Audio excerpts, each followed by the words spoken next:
প্লাস্টিকের ট্যাঙ্কে এমন লম্বা দাগ দেওয়া কেন থাকে এবং ট্রেনের শেষ বগিতে কেন এক্স লেখা থাকে? আর আপনি জানেন কি কলমের কেপে ছিদ্র কেন থাকে? তাহলে শুরু করা যাক আজকের কতগুলি অজানা ফ্যাক্টস।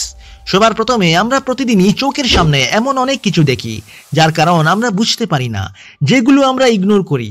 কিন্তু এর মধ্যেই একটি হলো ছাদে রাখা প্লাস্টিকের জলের ট্যাঙ্ক। আপনি নিশ্চয়ই জলের ট্যাঙ্ক লক্ষ্য করলে দেখেছেন যে এর গায়ে লম্বা লম্বা দাগ থাকে। কিন্তু আপনি কখনো ভেবেছেন কি এই দাগগুলি কেন থাকে? আসলে এই দাগগুলি থাকার প্রাথমিক কারণ হলো জলের চাপ। একটি বৃত্তাকার ট্যাঙ্ক জুড়ে সমানভাবে চাপ বিতরণ করে। তাছাড়া এই দাগগুলি ট্যাঙ্ককে সুরক্ষা প্রদান করে এবং মজবুত রাখতে সাহায্য করে।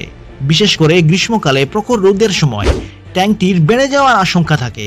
কিন্তু এই দাগগুলি এটিকে শক্তিশালী করার পাশাপাশি সম্প্রসারণকে রোধ করে।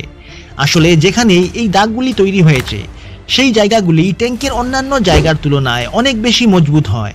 নেক্সট, আপনি নিশ্চয়ই লক্ষ্য করেছেন যে সমস্ত যাত্রীবাহী ট্রেনের শেষ বগিতে একটি বড় এক্স চিহ্ন লেখা থাকে। কিন্তু আপনি কি জানেন কেন ট্রেনের পেছনে এই এক্স চিহ্নটি লেখা হয়? এর কারণটি হলো ভারতীয় রেলের নিয়ম অনুযায়ী সমস্ত যাত্রীবাহী ট্রেনের শেষ বগিতে এই চিহ্ন থাকা বাধ্যতামূলক। আসলে যাত্রীদের সুবিধার্থে ট্রেনে এই বড় এক্স চিহ্নটি লেখা হয়। তার মানে এটাই ট্রেনের শেষ বগি। নেক্সট, আমরা সবাই তো কলম ব্যবহার করি, কিন্তু মাঝে মাঝে আপনার মনোযোগ নিশ্চয়ই গেছে কলমের এই ছিদ্রের দিকে। আসলে কলমের কেপেই ছিদ্র থাকার কারণ জানলে আপনি অবাক হবেন।